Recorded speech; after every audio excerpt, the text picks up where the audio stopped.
Symptom होता है hypothyroidism का इनटॉलरेंस टू कोल्ड। बहुत सारे लोग बोलेंगे कि जैसे ही हम ठंड के समय पे हमारे हाथ में नीलापन हो जाना है, उसको बोलते हैं इनटॉलरेंस टू कोल्ड। और हमारे हाथ में झंझनाहट फ्रीज फील होती है, हमारे को एक स्टेट ऑफ फ्रीजिंग फील होती है। इसका मतलब हमारे अंदर चांसेस है, अगर हमारा वेट गेन सडन हो रहा है और ये सारी प्रॉब्लम्स हो रही हैं, तो we should evaluate the thyroid hormones. Then मैंने आपको शुरू में भी बताया था, डिप्रेशन, स्ट्रेस, एंजाइटी, ये सारी चीजें और जितने भी हार्मोनल प्रॉब्लम्स है सब आपस में कोरिलेटेड है। डिप्रेशन है तो थायराइड प्रॉब्लम होगी, थायराइड प्रॉब्लम है तो डिप्रेशन होगा। थायराइड का और एक इम्पॉर्टेंट कॉज मतलब सिम्टम होता है हेयर लॉस का।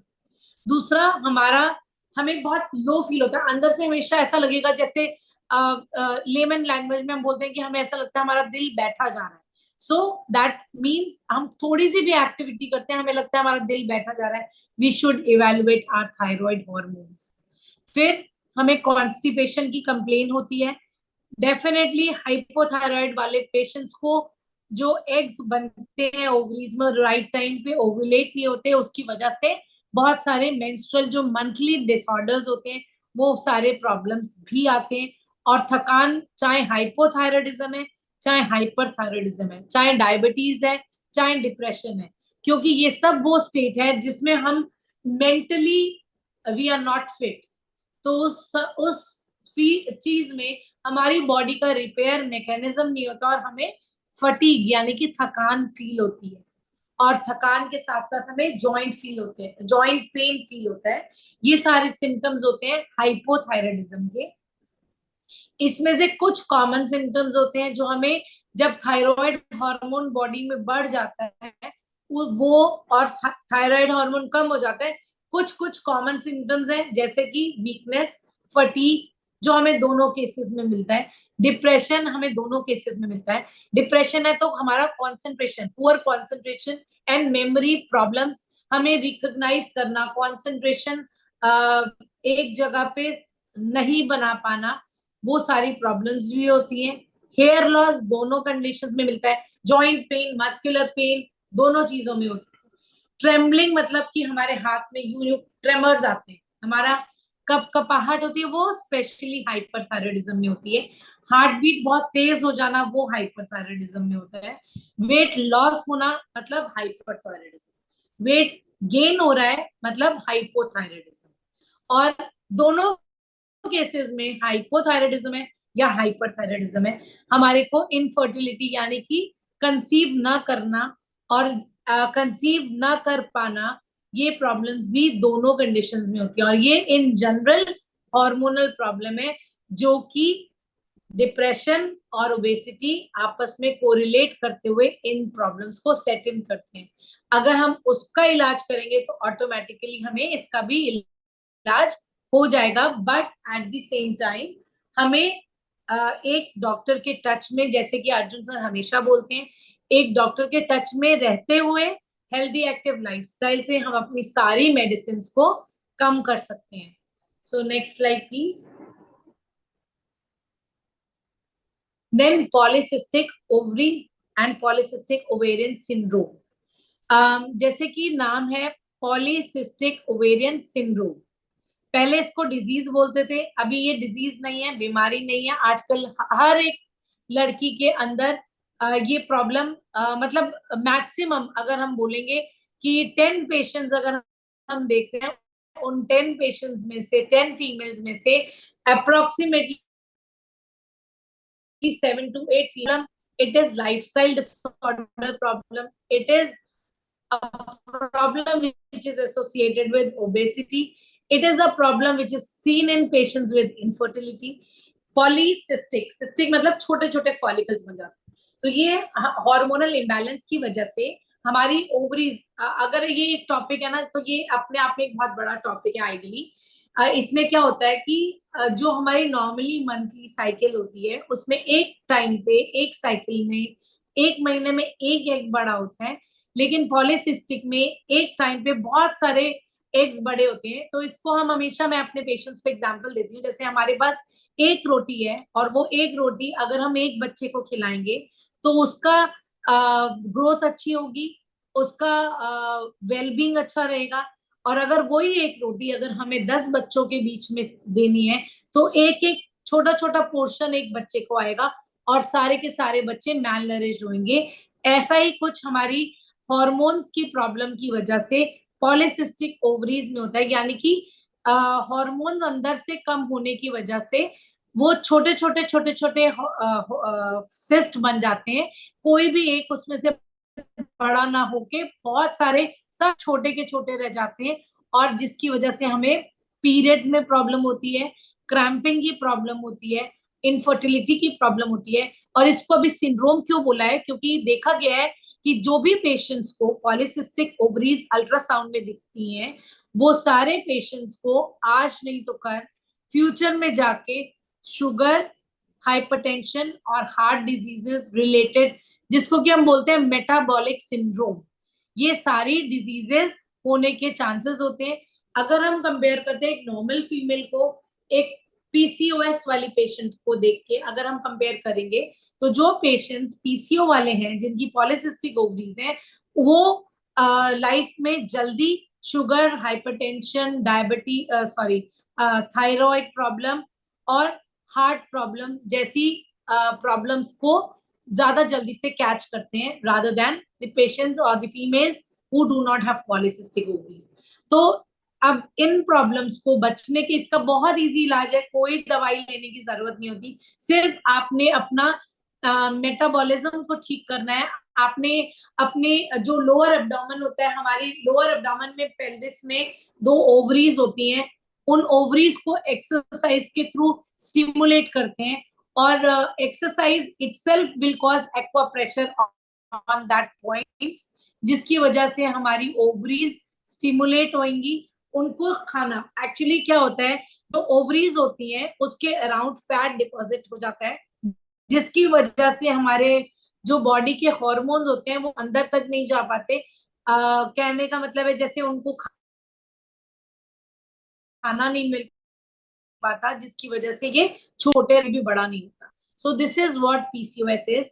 अगर हम उस ओवरी के अराउंड जो फैट डिपॉजिट है उसको एक्सरसाइज के थ्रू रिमूव करें, और उसके साथ साथ अगर हम ये जो हमारे प्राणायाम्स होते हैं और जो कपालभाति होती है, जो सूर्य नमस्कार होता है, वो सारी चीजें या जो भी एक्सरसाइजेस जो हमारे लोअर एब्डोमेन को स्टिमुलेट करती हैं, वो सारी की सारी एक्सरसाइजेस हम अपने पेशेंट्स को सिखाते हैं और समझाते हैं।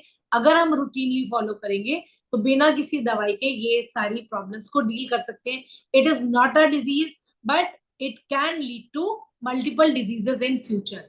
तो ये हमें नेक्स्ट स्लाइड में हम सिम्टम्स भी पढ़ेंगे और ये सारी चीजें इन जनरल इसमें होती है। सो हमें कैसे पता चलेगा, एक हमारे patient will complain of irregular periods, इसमें साइकिल, क्योंकि एक बड़ा होगा वो अंदर की लाइनिंग को अच्छा करता है, जिसकी वजह से अगर प्रेगनेंसी नहीं होती तो वो नॉर्मली शेड होता है और पीरियड्स की तरह मेंसेस हमारी स्टार्ट होती है। बट इन पेशेंट्स में जब वो एक एग बड़ा ही नहीं हुआ तो वो अंदर की लाइनिंग भी नहीं बनाता है, इसलिए उन पेशेंट्स को डिलेड पीरियड्स की हिस्ट्री होती है, यानी वो कंप्लेन करते हैं हमें टाइम पे नहीं आते और एक एक 2 महीने ऊपर हो के होते हैं। So that is a symptom which patient will complain. और दूसरा इंपॉर्टेंट क्या होता है, डेफिनेटली अगर वो रिप्रोडक्टिव एज ग्रुप में यानी कि 20 से 40 इयर्स की एज ग्रुप में है, जो कि हमारी पीरियड होता है कंसीव करने का मैक्सिमम, उस पीरियड में है, तो उन पेशेंट्स को कंसीव करने में बहुत प्रॉब्लम आती है and they mostly land up in infertility treatment. दूसरा, हार्मोनल डिस्टर्बेंसेस होते हैं, तो इसकी वजह से हेयर की थिनिंग भी होती है। अब पीरियड टाइम पे नहीं आते हैं तो हमारी बॉडी में वाटर रिटेंशन होता है, हमारी बॉडी का मेटाबॉलिज्म अच्छा नहीं होता है, उसकी वजह से ऐसे पीसीओडी पेशेंट्स का वेट गेन भी होता है। पीसीओडी वाले 2 टाइप के पेशेंट्स होते हैं, एक होते थिन, एक होते ओबीज। तो एज अ मेडिकल फील्ड में हम बोलते हैं थिन पीसीओएस, यानी बहुत पतले दुबले पेशेंट्स हैं लेकिन उनको भी पीसीओएस की प्रॉब्लम है। या बहुत मोटे पेशेंट्स हैं उनको भी पीसीओएस की प्रॉब्लम आती है। जितने भी पेशेंट्स पीसीओएस के होते हैं उन सारे पेशेंट्स को हार्मोनल डिस्टर्बेंसेस की वजह से जो इनके अंदर मेल हार्मोन प्रोडक्शन ज्यादा होता है, वो हार्मोन क्या करता है, एक वाटर रिटेंशन करता है, एक फेस पे एक्ने प्रोडक्शन करता है, एक फेस पे अनवांटेड हेयर ग्रोथ्स होती हैं। So these all lead to the symptoms जो कि हम पीसीओएस वाले पेशेंट्स में देखते हैं। हेयर ग्रोथ, एक्ने, ये सब थिन पीसीओएस यानी जो पतले लोग हैं, पतली फीमेल्स हैं लेकिन उनको भी पीसीओएस है, उनको भी होगा हेयर ग्रोथ, एक्ने, वो भी हिस्ट्री देंगे हमारी इरेगुलर साइकिल्स की, वो भी हिस्ट्री देंगे हमें डिफिकल्टी इन प्रेगनेंसी की। सिर्फ डिफरेंस वो होता है कि उनका जो मेटाबॉलिज्म होता है वो इतना ज्यादा हाइपर होता है कि वो बिल्कुल पतले थिन हो जाते हैं, मतलब जस्ट लाइक कि अंडरवेट, और एक होते हैं overweight. So there are two types of PCOS patients.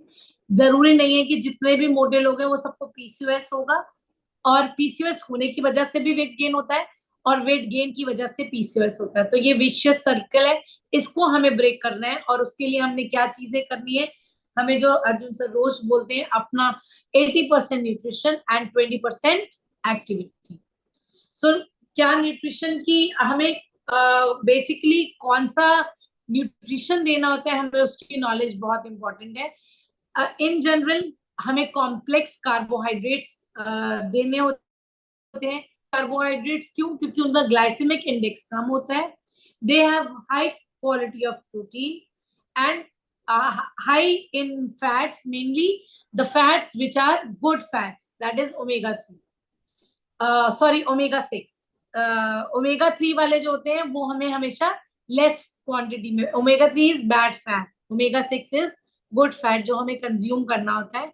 उसके साथ साथ हमें मल्टी वाइटामिन बहुत इंपॉर्टेंट होते हैं, vitamin C, vitamin B, vitamin B12, vitamin D, मतलब इन जनरल मल्टी वाइटामिन की रिक्वायरमेंट होती है।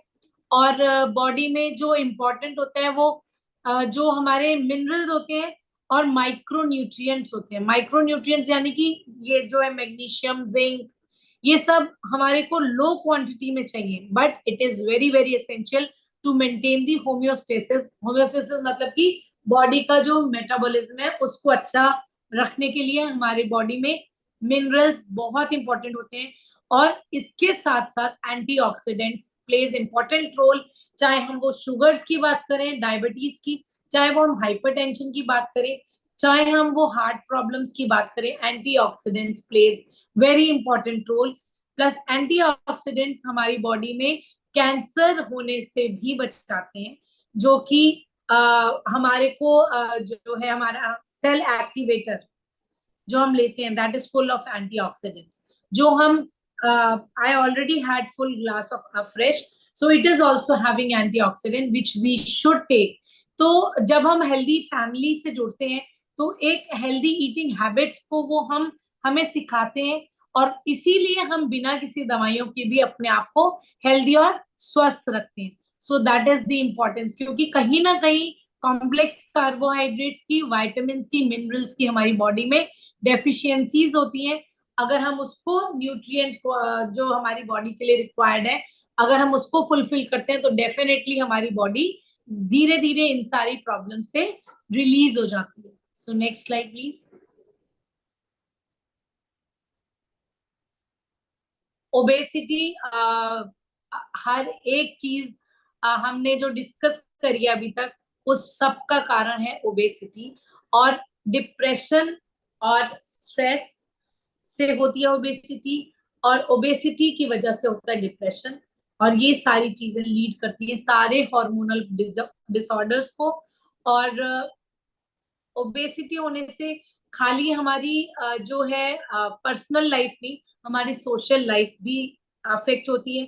हमारे पर्सनल रिलेशनशिप्स और हमारे सोशल रिलेशनशिप्स भी अफेक्टेड होते हैं, क्योंकि कहीं ना कहीं ओबेसिटी की वजह से हमें स्ट्रेस होता है। सो हमें ऐसा क्या करना है, वो है एक healthy active lifestyle, healthy eating habits, healthy